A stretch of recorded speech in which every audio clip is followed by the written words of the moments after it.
ذالکم اللہ، یہ ہے اللہ. جو کہتے ہیں نا اللہ کہاں ہے، اللہ ہمیں نظر نہیں آتا، اللہ کہتے ہیں یہ راہ تمہارے سامنے، یہ کام اللہ کے بغیر ہو نہیں سکتے.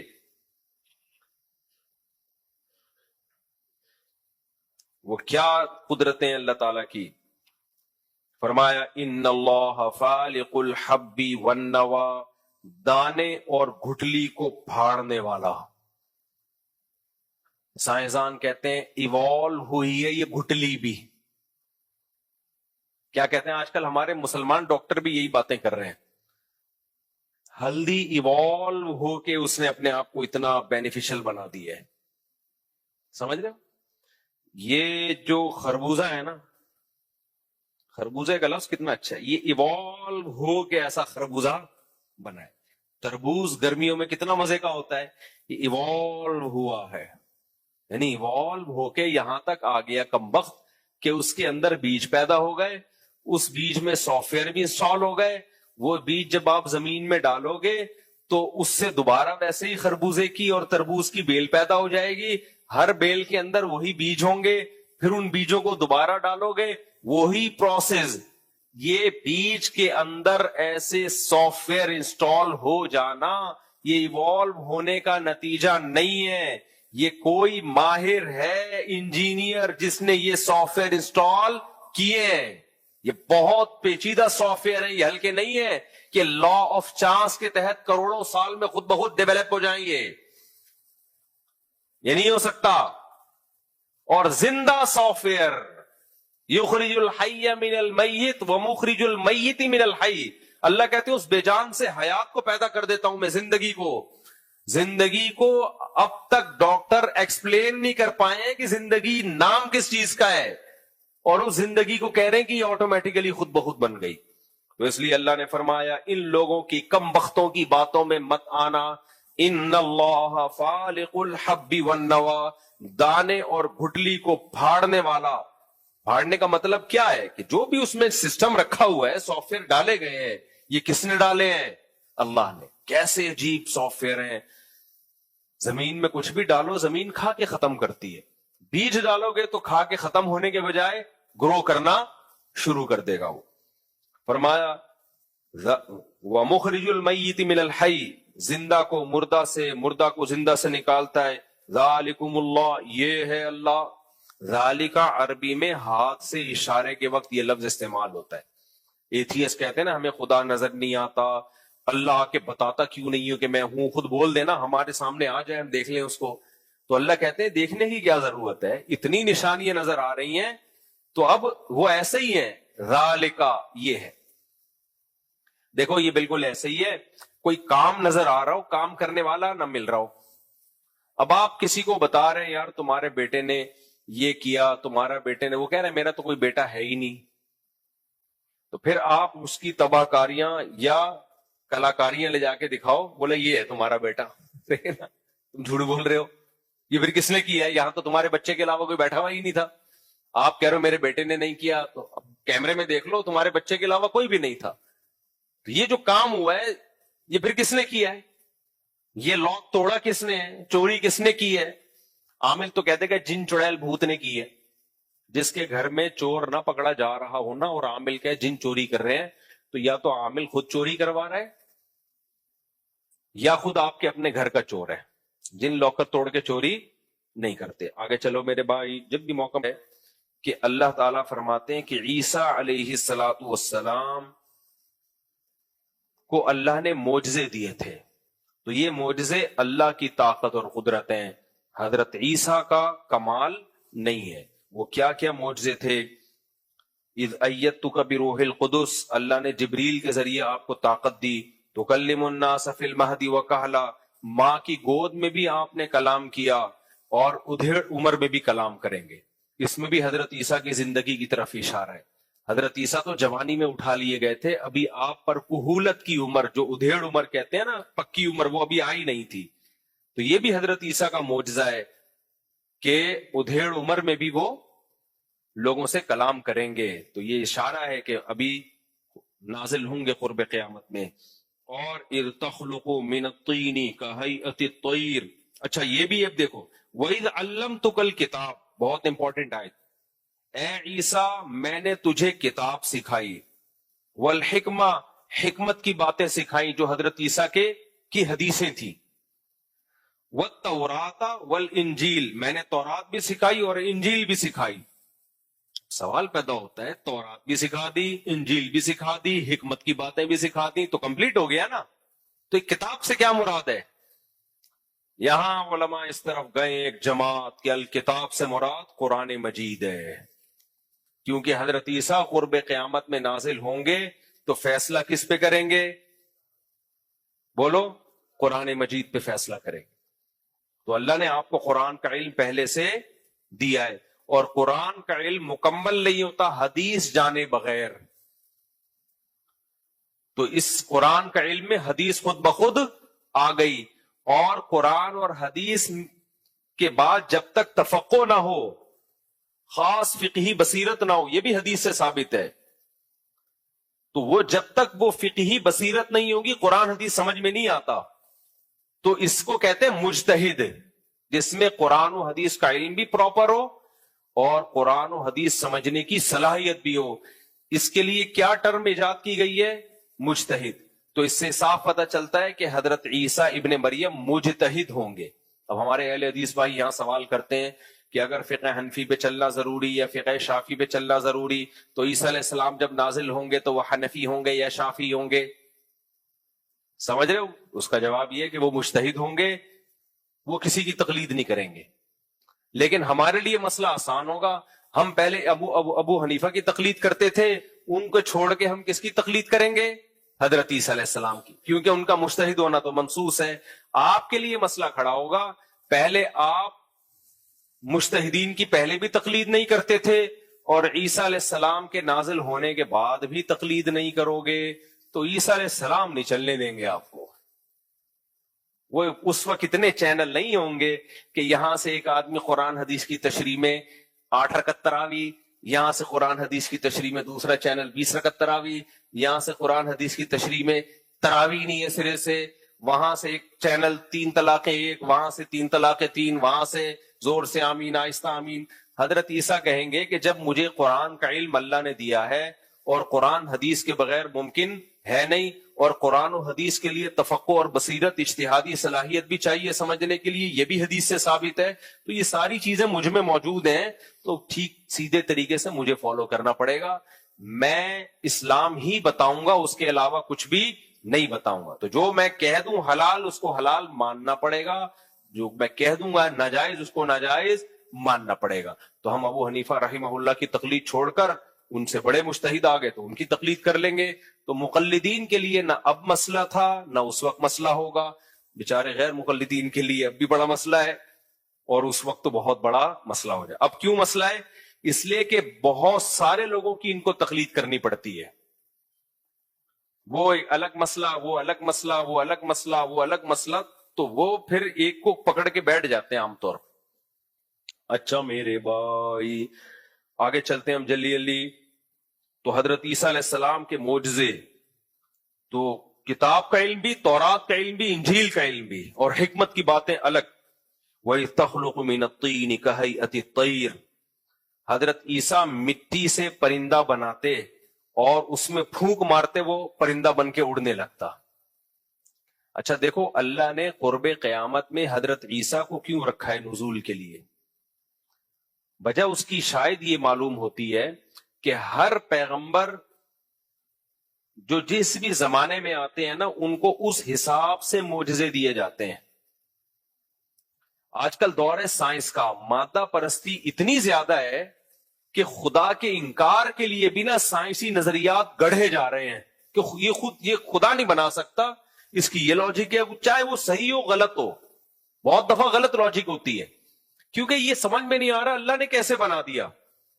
تو اللہ عیسیٰ ابن مریم کو بھیجے گا، مردے کو زندہ کر کے دکھائیں، تاکہ پتہ چلے کہ اللہ کچھ کرنے میں کسی سبب اور لاجک کا محتاج نہیں ہے۔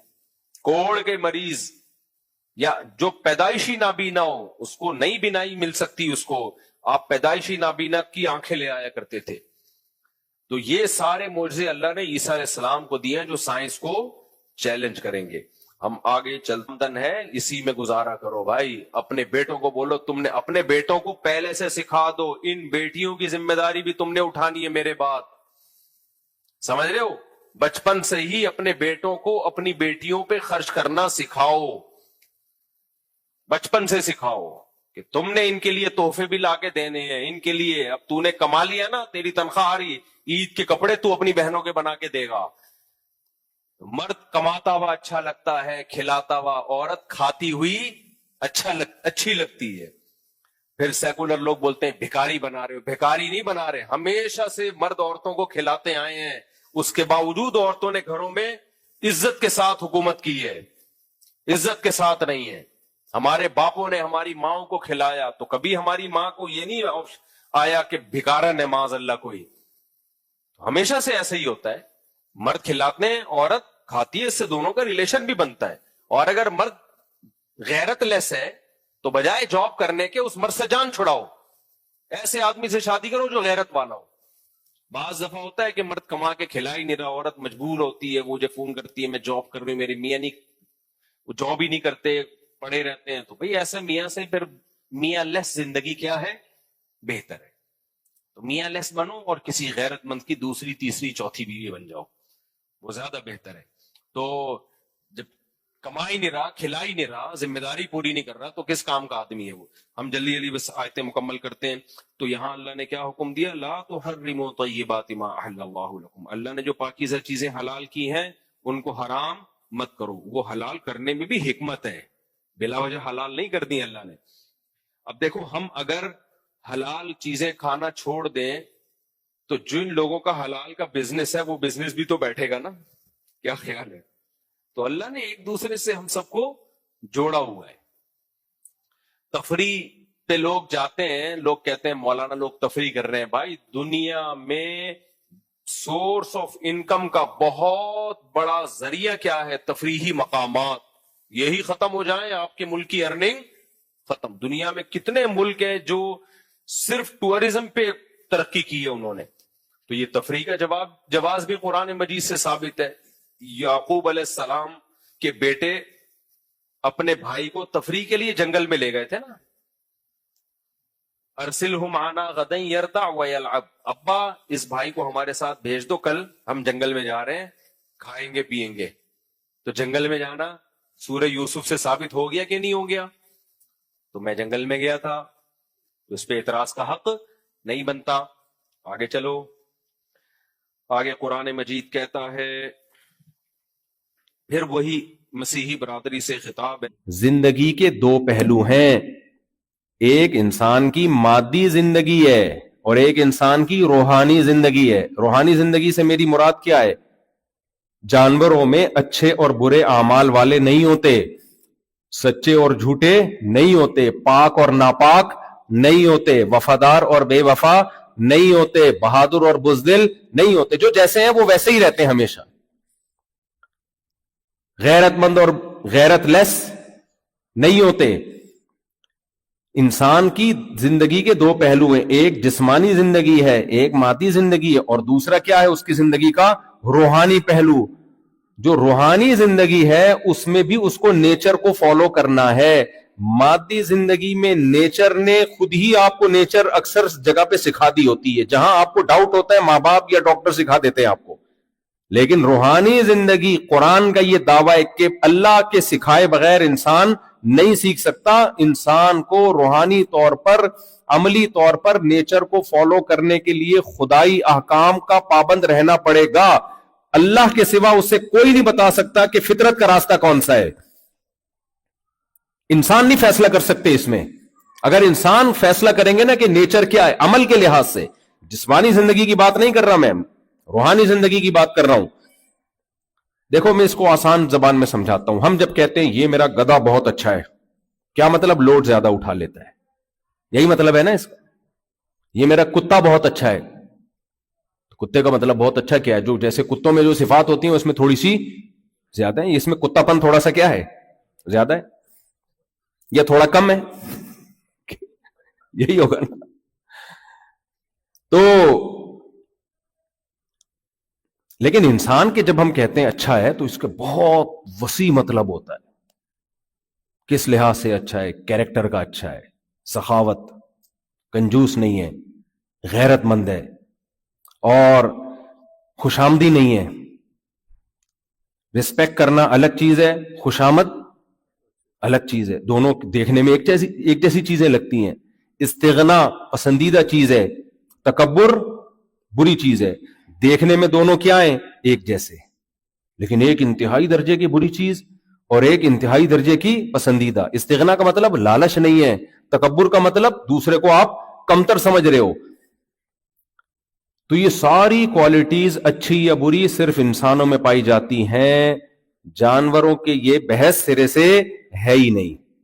تو انسان کو ان چیزوں میں گائیڈنس کے لیے قرآن کا یہ دعویٰ ہے کہ یہ اللہ کے سوا کوئی انسان کو گائیڈ نہیں کر سکتا. انسان خود سے نہیں فیصلہ کر سکتا ہر چیز میں کہ کیا صحیح ہے اور کیا غلط. اگر انسانوں پہ ڈال دیں گے تو اتنے اختلافات ہوں گے. کوئی کہہ رہا ہوگا کہ پتھروں کے بنے ہوئے بتوں کے سامنے جھکنا چاہیے، کوئی کہے گا نہیں سورج کے سامنے جھکنا چاہیے، کوئی کہے گا نہیں آگ کے سامنے جھکنا چاہیے، کوئی کہے گا نہیں اپنے ماں کے سامنے سجدہ کرنا چاہیے، کوئی کہے گا نہیں گائے ہمیں بہت دودھ دیتی ہے، گائے کے سامنے سجدہ کرنا چاہیے، وہ مقدس مخلوق ہے.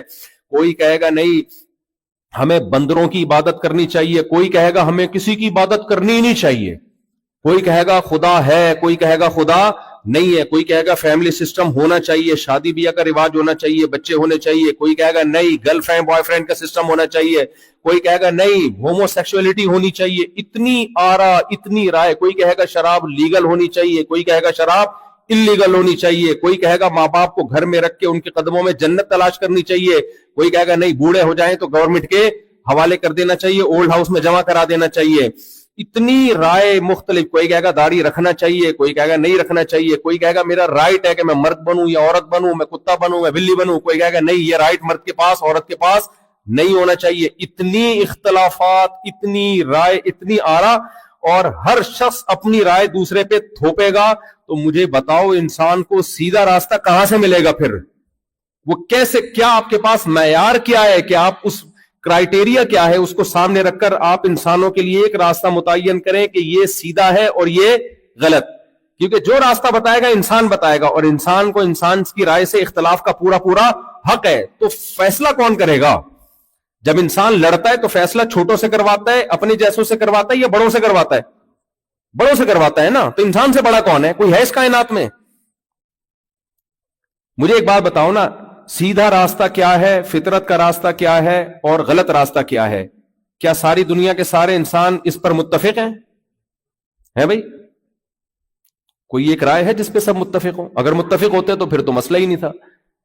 20 اختلافات ہیں اور ہمیشہ سے چلے آ رہے ہیں. تو فیصلہ کون کرے گا بھائی؟ گھر میں جب بچوں کی لڑائی ہوتی ہے فیصلہ اماں یا ابا سے کرواتے ہیں. ابا اماں کی لڑائی ہوتی ہے تو فیصلہ اماں کر چکی ہوتی ہے، کروانے کی ضرورت نہیں ہے. پھر کسی سے کروانے کی ملتا ہے. 4 شادیوں اور عام لوگوں میں رگڑتا رہتا ہوں. فالق الاصباح، اللہ کہتے ہیں صبح کو پھاڑنے والا، یعنی اندھیروں سے روشنی کو پھاڑتا ہے. جب ہم کوئی چیز پھاڑتے ہیں نا تو وہ ایکسپلور ہو جاتی ہے بہت زیادہ، 2 اور 2 4 کی طرح واضح ہو جاتی ہے. تو اندھیرے میں کچھ بھی نظر نہیں آتا، اچانک کیسی روشنی ہوتی ہے صبح کے وقت. یہ جو لائٹ ہے، لائٹ یہ خود بخود پیدا نہیں ہو سکتی. اور لائٹ اتنی ہے اس کائنات میں اصل تو اندھیرا ہے. یہ لائٹ کیسے پیدا ہو گئی؟ اتنی لائٹ ہے، اتنی لائٹ ہے. تبھی اس سورت کو اللہ نے شروع کس سے کیا؟ الحمدللہ الذی خلق السماوات والارض وجعل الظلمات والنور. تمام تعریفیں اس اللہ کے لیے جس نے آسمانوں اور زمین کو بنایا اور اندھیروں اور روشنیوں کو بنایا اس نے. تو روشنی کا بھی کوئی کریٹر ہے، یہ لائٹ خود بخود پیدا نہیں ہو گئی. اور ایک سائنٹسٹ کی، میں سائنسی چیزیں بہت شوق سے دیکھتا ہوں. کہ ایک سائنسدان نے یہ اعتراض اٹھایا، اور سائنسدان کا نام ذہن سے نکل گیا، کہ اگر ہم ایوالو ہو کے وجود میں آئے ہیں نا، اس نے کہا یہ ہماری آنکھ اتنی پیچیدہ ہے، یہ اس لائٹ کے حساب سے بنی ہے، ڈیزائن ہوئی ہے، یہ اس لائٹ میں کام کرتی ہے. سمجھ میں آ رہی ہے بات؟ تو اس نے کہا اتفاق سے ایسا کیسے ہو گیا کہ اس لائٹ کے حساب سے ایک آلہ بنا اور ہماری کھوپڑی میں ایڈجسٹ کر دیا گیا. ہم جب دیکھتے ہیں نا تبھی اندھیرے میں ہمیں نظر نہیں آتا، اندھیرے میں ہمیں نظر نہیں آتا. کون نظر نہیں آتا؟ افریقہ کے لوگ. میں نے بہت کوشش کی، اندھیرے میں ٹکراتے ٹکراتے بچا بہت سے لوگوں سے. وہ اگر سفید کپڑے پہنے ہوئے ہوں گے تو پھر نظر آئیں گے، وہ ناراض ہو جاتے ہیں وہ افریقہ والے، ایسے نہیں ہوتے ان کو بیچاروں کو، ان کو ہماری زبان ہی نہیں آتی. 12 بجے نا رات کو ہم نے دیکھا ایک لڑکا لڑکی اندھیرے میں ڈیٹ مار رہے تھے، افریقن لڑکا افریقن لڑکی، گاڑی ٹکر، یعنی جب گاڑی گزری میں نے کہا اگر تھوڑا سا ادھر ہوتے نا اڑا دیتے ڈرائیور ہمارا گاڑی سے، کیونکہ اندھیرے میں نظر ہی نہیں آ رہے. میں کہہ رہا ہوں یہ ڈیٹ کیسے مار رہے؟ کپڑوں سے ڈیٹ مار رہے ہیں کیا؟ کپڑوں کی ملاقاتیں کپڑوں سے ہو رہی ہیں. تو دیکھو اللہ کی قدرت. واختلاف السنتکم والوانکم، قرآن کہہ رہے ہیں اس نے تمہارے رنگوں میں اختلاف ڈال دیا. کوئی ایسے گورے سفید کے سن لائٹ میں نظر نہیں آتے، وہ اتنے چمکتے ہوئے ہوتے ہیں، کچھ ایسے بلیک بالکل اندھیرے میں نظر ہی نہیں آ رہے. تو عجیب عجیب زبانیں کتنی مختلف. خیر، تو اللہ نے روشنی کو پیدا کیا. تو ہماری جو آنکھ ہے نا، یہ ایک ایسا انسٹرومنٹ ہے جو اس روشنی میں دیکھنے کی صلاحیت رکھتی ہے. تو اس سے پتا چلا کہ بنانے والے کو پتا تھا کہ اس مخلوق کو دیکھنے کے لیے سن لائٹ کا سہارا لینا پڑے گا، تو اس لائٹ کے لحاظ سے اس کے اندر کیمرے فٹ کرو. یہ روشنی کی لہریں ٹکراتی ہیں ہماری آنکھوں سے، پھر وہ کنورٹ ہوتی ہیں دوسری لہروں میں، پھر جا کے تصویر بنتی ہے. تبھی ہر جاندار کو دیکھنے کے لیے، محسوس کرنے کے لیے آنکھ نہیں چاہیے. بہت سے جانور ایسے ہیں جو اندھیرے میں زیادہ دیکھتے ہیں، ان کی آنکھ کی ڈیزائننگ، ان میں الگ طرح کے سافٹ ویئر ڈلے ہوئے ہیں. تو بڑا عجیب نظام ہے میرے بھائی. اس سے پتا چلتا ہے پوری کائنات میں ایک ایڈجسٹمنٹ نظر آئے گی آپ کو، ایک مینجمنٹ نظر آئے گی. یہ خود بخود نہیں ہو سکتا. تو اللہ نے فرمایا فالق الاصباح وجعل الليل سكنا والشمس والقمر حسبانا. یہ ایک اور دلیل، رات کو اس نے اندھیرا بنایا، سکون کی چیز، اور سورج اور چاند یعنی ان سیاروں کو ایک حساب سے چلایا اس نے. یہ آٹومیٹیکلی اتفاق سے ہوتا تو اتنے حساب سے، اتنی خوبصورت کیلکولیشن سے نہیں چل رہے ہوتے. کیا کیلکولیشن ہے؟ 1 جنوری کو سورج اتنے بج کے اتنے منٹ پہ طلوع ہوگا، اگلے سال بھی 1 جنوری کو اتنے بج کے اتنے منٹ پہ ہی طلوع ہوگا. اتنا تو میرے بھائی جاپان کے سائنسدان ٹائم پہ آفس نہیں جاتے. کسی ملک کی آرمی جو بہت ہی آرگنائزڈ آرمی ہو، اس میں بھی آفس کی ایسی ٹائمنگ نہیں ہوتی کہ 1 جنوری کو اتنے بج کے اتنے منٹ پہ نکلے تھے تو 1 جنوری کو اتنے بج کے اتنے منٹ پہ ہی پہنچو گے. تھوڑا سا آگے پیچھے ہو جائے گا، وہ بھی ہزاروں سال ہو گئے. اور اس میں 4 سال کے بعد فرق پڑتا ہے، لیکن وہ فرق جو پڑ رہا ہے وہ ہماری گھڑی کی وجہ سے پڑ رہا ہے. یعنی ہم نے تو، یعنی یہ فرق ہم محسوس نہیں کر سکتے نا. تبھی سائنسدان پھر کیا کرتے ہیں، 4 سال کے بعد 1 دن بڑھا دیتے ہیں، اور پھر 400 سال کے بعد کچھ کرتے ہیں آگے پیچھے اس سیٹ اپ کو. لیکن کیسی ایکوریسی ہے بھائی اس میں کہ، اور آپ کو پتا ہے کتنی اسپیڈ سے یہ زمین حرکت کر رہی ہے، اتنی اسپیڈ کے بعد بھی ایسی ایکوریسی. جب اتنی اسپیڈ سے ہم سفر کرتے ہیں تو تھوڑی بہت تو گڑبڑ ہوتی ہے. اپنے محور کے گرد بھی گھوم رہی ہے، سورج کے گرد بھی گھوم رہی ہے، پھر سورج زمین کو اپنے گرد، اور زمین چاند کو اپنے گرد، اور پھر 9 سیاروں کو اپنے گرد. یہ پورے پریوار سمیت گلیکسی کے گرد چکر لگا رہا ہے. ذرا سا بھی آگے پیچھے نہیں ہوتا بھائی، ذرا سی ایڈجسٹمنٹ میں کوئی مس مینجمنٹ نہیں ہوتی. تو اللہ نے فرمایا ذالک تقدیر العزیز العلیم. یہ صرف دھماکہ برائے دھماکے کا نتیجہ نہیں ہے، یہ اندازہ ہے ایک ذات کی طرف سے. یہ مینجمنٹ ہے جو زبردست طاقتور اور علم والا ہے.